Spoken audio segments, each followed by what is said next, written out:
Hello everyone, welcome to the new world with idea in thinking. तो दोस्तों आज हम फिर से टॉप 5 क्वेश्चन लेके आ चुके हैं जेईई मेंस के पीवाईक्यू सेलेक्टेड पीवाईक्यू। मोटिव ये है कि 5 डिफरेंट क्वेश्चन होंगे ऑर्गेनिक के और 5 डिफरेंट कॉन्सेप्ट सिखाएंगे। तो कोशिश है कम समय में ज़्यादा चीज़ें आपको सिखाने की, ठीक है। आपकी पूरी ऑर्गेनिक रिवाइज हो जाए और कम समय में टू दी पॉइंट चीज़ें हम बात करेंगे यहाँ पे। सबसे इंपॉर्टेंट चीज़ है क्योंकि एज ए स्टूडेंट, जब मैं स्टूडेंट था तो मुझे पता है एग्जाम के टाइम में टू दी पॉइंट चीज़ें चाहिए होती हैं, ठीक है। और आपको हम एकदम जो भी ट्रिक टेक्निक होगा इन क्वेश्चनों के थ्रू सिखाएंगे, ठीक है। चलिए स्टार्ट करते हैं सारे पीवाईक्यू को सॉल्व करना। आइए भाई देखिए, पहला क्वेश्चन है ये वाला था। ये क्वेश्चन एक्चुअली में था, ऐसे लिखा था, मैंने मॉडिफाइड कर दिया कि कौन से प्रोसेस से बेंजाइल अमाइन का प्रिपरेशन नहीं किया जाता। तो हमने रिएक्शन ही कर दिया था, हर ये रिएक्शन मतलब रिएजेंट लिख के क्वेश्चन पूरा यहाँ पे लिख दिया था। देखो H2 निकिल है तो CN को किस में कन्वर्ट कर देता है, CH2 NH2 में, बेंजाइल अमाइन में कन्वर्ट कर दिया भाई, CH2 और NH2 में चेंज कर देगा। LiLH4 भी रिड्यूस कर देता है, CH2 ये भी रिड्यूस कर देगा, तो हमारे पास ये भी बना देगा भाई क्या, CH2 NH2 बना देगा, साइनाइड को रिड्यूस कर देता है।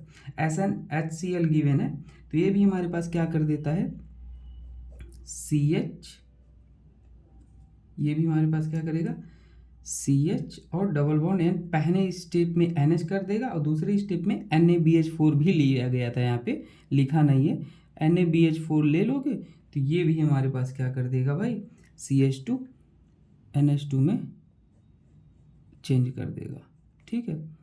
लास्ट स्टेप में हमारे पास क्या था, H3O प्लस था, तो अगर कभी भी साइनाइड का हाइड्रोलिसिस होता है तो वो क्या करता है, बेंजोइक एसिड चेंज कर देगा, साइनाइड को कार्बोक्सिलिक एसिड में चेंज कर देता है।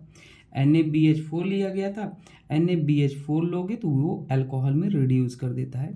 LiLH4 ज़्यादा स्ट्रॉन्ग रिड्यूसिंग होता है और ये कंपेयर टू NaBH4 दोनों हैं रिड्यूसिंग एजेंट ही, ये अल्कोहल में रिड्यूस कर देता है। तो ये रहा आंसर, सिंपल सा, आपको इंफॉर्मेशन बेस्ड था, रिएजेंट बेस्ड था क्वेश्चन, ठीक है। बाकी देखो यहाँ पे दूसरा क्वेश्चन है दोस्तों, ethyl format.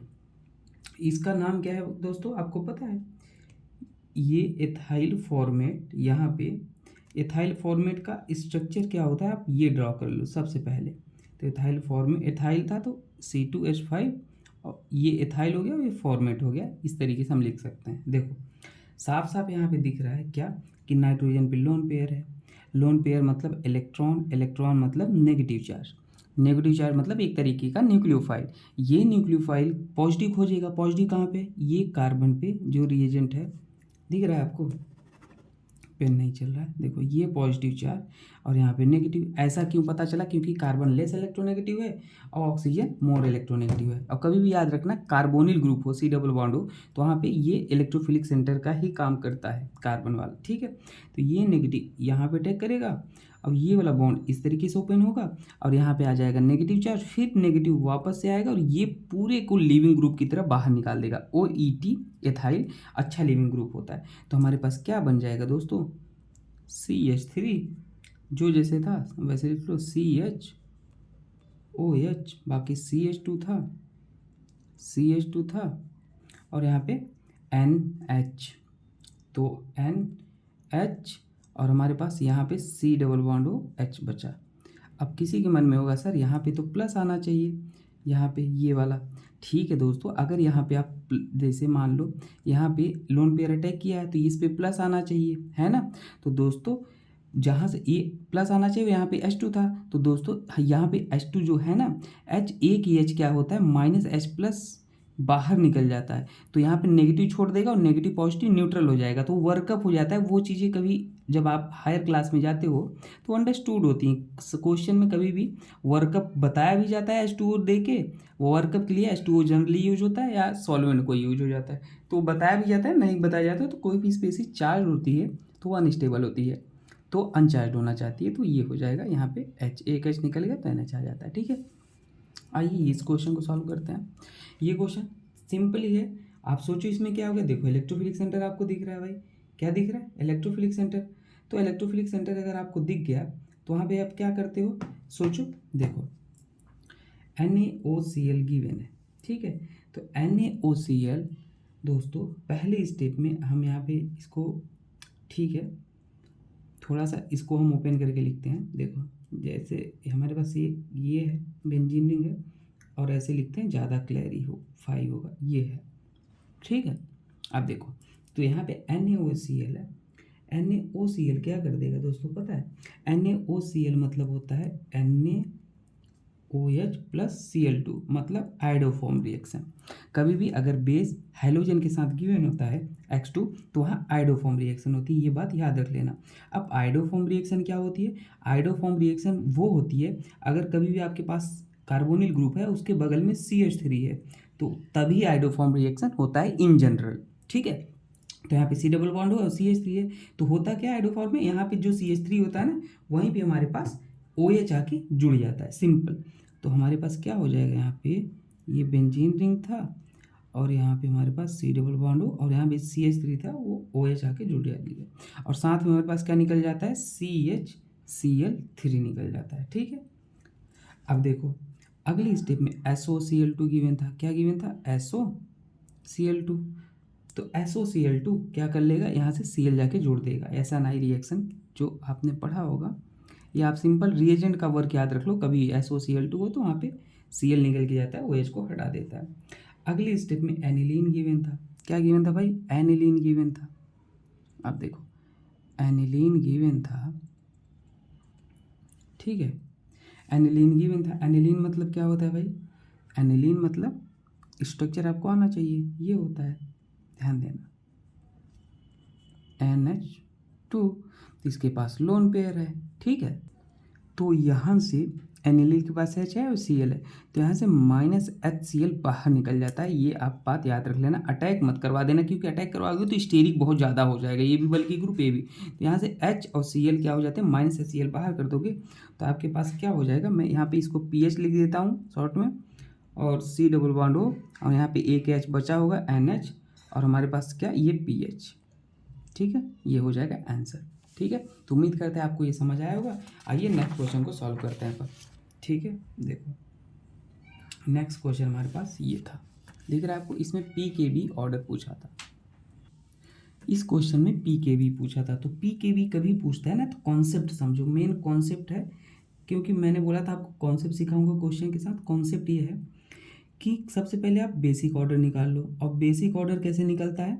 Electron donating group लगा हो तो वो क्या करता है? अवेलेबिलिटी ऑफ लोन पेयर बढ़ा देता है, लोन पेयर की अवेलेबिलिटी बढ़ा देता है नाइट्रोजन पे। इन जनरल बेसिसिटी नाइट्रोजन पे बहुत सारे क्वेश्चन में पूछता है, तो क्योंकि electron donating group lone pair की अवेलेबिलिटी बढ़ाएगा, बेसिसिटी बढ़ाएगा, और अगर बेसिसिटी बढ़ता है तो हमारे पास KB भी बढ़ता है, और KB बढ़ता है तो वो PKB के इन्वर्सली प्रोपोर्शनल होता है। तो कहने का मतलब है बेसिसिटी निकाल के रिवर्स कर दो। देखो अब लोन पेयर की अवेलेबिलिटी कौन बढ़ा रहा है? अगर आपको ये दिक्कत है electron donating group, electron withdrawing group, तो आप GOC वाला लेक्चर देख लेना, वहाँ पर मैंने पढ़ाया है जो भी प्लस आई इफेक्ट लगाते हैं या +R +H प्लस वाले जो भी ग्रुप होते हैं वो इलेक्ट्रॉन डोनेटिंग होते हैं।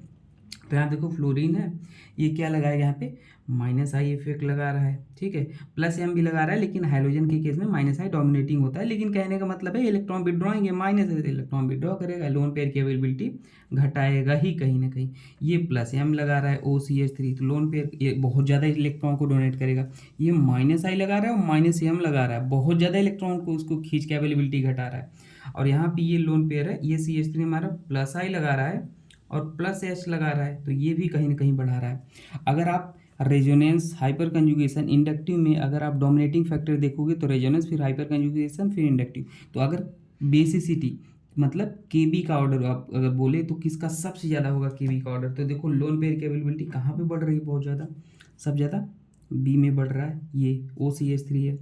फिर D में बढ़ रहा है क्योंकि यहाँ पे CH3 लगा है भाई, वो भी बढ़ा रहा है D। और फिर हमारे पास कौन सा? A में बढ़ रहा है क्योंकि यहाँ पे -M बहुत ज़्यादा खींच लेगा, ये -M बहुत ज़्यादा, और यहाँ पे -I, तो A और फिर C। और PKB का ऑर्डर पूछेगा तो जस्ट रिवर्स कर देना इसका, तो क्या हो जाएगा? CADB, रिवर्स कर देना, बस ये आंसर हो जाएगा, ठीक है। आइए इस क्वेश्चन को सॉल्व करते हैं हम लोग भाई, ठीक है। बहुत ही सिंपल क्वेश्चन है, एनिलीन है और CH3 लगा है, ACO मतलब एसिटिक एनहाइड्राइड, इसका स्ट्रक्चर तो बहुत बार JEE मेंस में पूछा ही आना ही चाहिए। तो यहाँ पे क्या होता है, नाइट्रोजन के पास लोन पेयर, और लोन पेयर भाई ये इलेक्ट्रोफिलिक सेंटर पर अटैक करेगा। अभी मैंने बताया कार्बोनिल इलेक्ट्रोफिलिक, ये वापस यहाँ जाएगा, नेगेटिव आएगा, और ये वापस आएगा और ये बाहर निकाल देगा। तो भाई यहाँ पे हमारे पास NH और वर्कअप हो जाएगा, प्लस जो आएगा वो हट जाएगा, अभी पिछले क्वेश्चन बताया था, और ये CH3। अगले स्टेप में Br2 और सॉल्वेंट गिवन है, तो Br2 से हमारे पास Br प्लस इलेक्ट्रोफाइल निकलेगा, और इलेक्ट्रोफाइल अगर निकलेगा भाई तो ये हमारे पास इलेक्ट्रॉन डोनेटिंग ग्रुप है, और ये भी हमारे पास इलेक्ट्रॉन डोनेटिंग ग्रुप है, तो ये आर्थो पैरा पे डायरेक्ट करेगा, आर्थो पैरा ब्लॉक्ड है, तो इसके लिए इसके अकॉर्डिंग हमारे पास, अगर हमारे पास जो आर्थो बचा यही एक ऑप्शन है, तो आर्थो पे हमारे पास जोड़ देगा, तो हमारे पास CH3 और हमारे पास यहाँ पे Br आके जुड़ जाएगा। अगर आप इसको हटाना चाहते हो तो हाइड्रोलिसिस कर दो या H3PO2 डाल दोगे तो ये हट जाएगा। एक्स्ट्रा चीज़ मैंने बता दी आपको, ठीक है। तो कभी कभी क्वेश्चन पूछता है, बाकी आपको समझ आया होगा, कमेंट सेक्शन में पूछ लेना। बेस्ट 1 क्वेश्चन का प्लेलिस्ट है, ट्रिक एंड टिप्स का प्लेलिस्ट है, एक्सेप्शन को इंक्लूड करके बनाया है, कम समय में सारी चीज़ें मैंने कवर की है एक्सेप्शन को इंक्लूड करके, तो सारे क्वेश्चन सॉल्व हो जाएंगे। प्लेलिस्ट आप चेक कर लेना, ठीक है, ट्रिक एंड टिप्स का। Thank you.